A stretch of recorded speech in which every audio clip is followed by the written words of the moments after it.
ও sheet, আমি তো ইংরেজি বইটাই আনতে ভুলে গিয়েছি। এই কমলা, তোর ইংরেজি বইটা আমাকে দে না।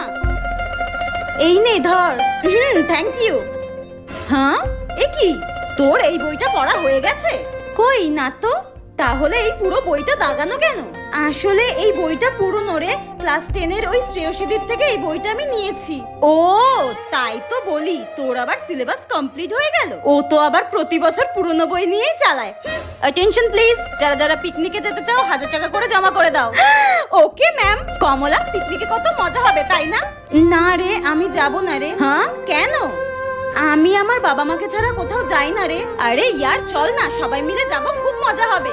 না রে, তোরা চলে যা। উফ, তোর সবসময় একই নাটক। আরে ওকে ছাড় তো। হ্যাঁ হ্যাঁ চল, আমরা পিকনিকের সব প্ল্যান করে নিই, কি কি করব। আরে কমলা তো গরিব, টাকা দিতে পারবে না, তাই পিকনিকে যাবে না। পিকনিকের দিন তো ফোন এলাও, আমরা অনেক ছবি তুলবো, ঠিক আছে? হ্যাঁ হ্যাঁ হ্যাঁ ঠিক আছে।